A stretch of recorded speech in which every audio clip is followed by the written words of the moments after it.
Hello friends, आज हमारे पास integration का क्वेश्चन है। देखते हैं क्या है। Find the area bounded by the graph y equal to sine x between x equal to zero and x equal to 2 pi. तो ये वीडियो मैं स्पेशली बना रहा हूँ, ठीक है, बैक बेंचर्स के लिए। ठीक है, तो चलिए सीखते हैं किस तरह से हम एप्लीकेशन ऑफ इंटीग्रेशन का यूज़ करेंगे और फुल मार्क्स लाएंगे। तो स्पेशली ये वीडियो बैक बेंचर्स के लिए है, ठीक है, क्योंकि भाई जो टॉपर है तो वो तो वीडियो देखेंगे नहीं इस टाइप का, तो ओनली ये स्पेशल पर्पस वीडियोज़ है। ठीक है, चलिए देखते हैं। और नेपाल से एक भाई ने कमेंट किया था, ठीक है, तो उसलिए भी ये वीडियो मैं बना रहा हूँ। ओके, चलिए तो देखते हैं। सबसे पहले हमको समझना पड़ेगा कि साइन फंक्शन का ग्राफ बनता कैसे है। तो अगर आप देखेंगे कि साइन फंक्शन का ग्राफ कैसे बनता है, तो वो कुछ आपको इस टाइप से दिखाई देगा। ये ग्राफ हमारा ऐसे बनता है, ठीक है। और हमारे पास इंस्ट्रक्शन क्या है क्वेश्चन में, हमें एरिया निकालना है x इक्वल टू ज़ीरो। तो ये हमारा x इक्वल टू ज़ीरो है, ये होता है हमारा पाई/2, ये है पाई, यहाँ पे है 3 पाई/2, और ये होता है 2 पाई। ठीक है, तो अब हम इसको कुछ नेमिंग भी दे देते हैं। जैसे ये मान लेते हैं O, ये A हो गया, ये B है, यहाँ पे हम मान लेते हैं C, और ये हमारा D।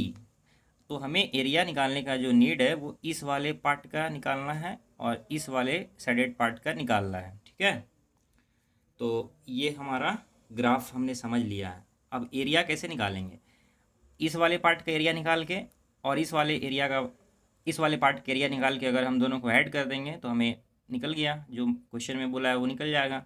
तो हम लोग कैसे लिख सकते हैं, हम लोग लिखेंगे required area is equal to area of O A B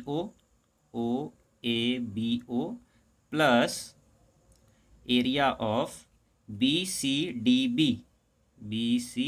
B इस वाले पार्ट का और इस वाले पार्ट का एरिया निकाल के आपस में जोड़ दो। चलो देखते हैं। तो एरिया ऑफ ओ का निकालना है, तो हमें इंटीग्रेशन करना पड़ेगा साइन फंक्शन का। तो ये हम कर रहे हैं साइन एक्स डी एक्स। ठीक है, और लिमिट कहाँ से कहाँ तक रखेंगे, तो पहला हम लिमिट रखेंगे 0 से पाई। तो ये हो जाएगा 0 से पाई, और प्लस दूसरा बार जब इंटीग्रेशन करेंगे साइन एक्स का, फिर से साइन एक्स डी एक्स का, तो इस बार हमें रखना है लिमिट पाई से 2 पाई। तो ये हमने रखा पाई से 2 पाई का लिमिट। अब इसको सॉल्व करते हैं। तो आप जानते हैं कि साइन एक्स का इंटीग्रेशन करने से क्या मिलता है, माइनस कॉस एक्स मिलता है। और हमें इस पे लिमिट रखना है 0 से, लोअर लिमिट है 0, अपर लिमिट है पाई। फिर से वही काम करिए, साइन एक्स का इंटीग्रेशन माइनस कॉस एक्स होता है, और इस पे लिमिट रखेंगे पाई से 2 पाई। ठीक है, और अब हम इस पे लिमिट रखते हैं। ठीक है, लिमिट का वैल्यू रखते हैं एक्चुअली। तो यहाँ पे माइनस कॉस एक्स, तो क्या होता है, लिमिट रखते कैसे हैं, upper limit minus lower limit. तो यहाँ पे एक्स के प्लेस पे हम एक बार पाई रखेंगे, फिर एक बार ज़ीरो रखेंगे। तो चलिए यहीं पे रख देता हूँ। तो कॉस एक्स के प्लेस पे अपर लिमिट मैंने पाई रखा, ठीक है, आप समझ लीजिएगा, माइनस लोअर लिमिट। तो लोअर लिमिट क्या है, माइनस कॉस ज़ीरो हो जाएगा। ठीक है, ये वाला पार्ट ख़त्म। अब इस वाले पार्ट में आइए, तो यहाँ भी चलिए एक ब्रैकेट लगा देते हैं इस तरह से, ताकि दिक्कत ना हो समझने में।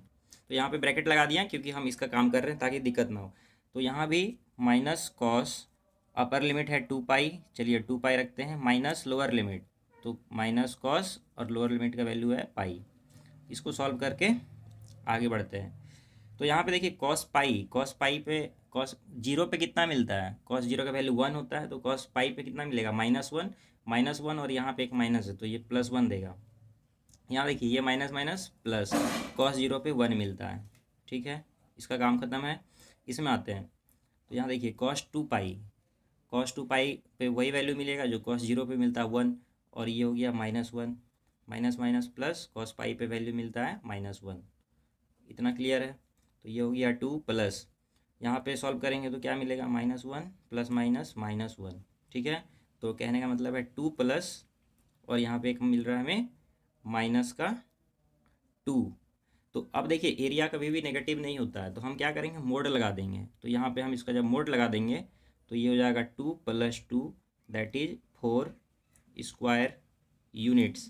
तो ये जो मोड है आप यहाँ पर भी लगा सकते हैं, ठीक है, यहाँ पर भी आप मोड लगा सकते हैं इसके साथ में, या फिर आप फाइनली यहाँ पे लिख सकते हैं और रेफरेंस में दे सकते हैं ये एरिया, इसलिए हमने नेगेटिव को नहीं कंसिडर करेंगे। तो in this method you can solve this question. Okay, I hope you have understood this question. Thank you.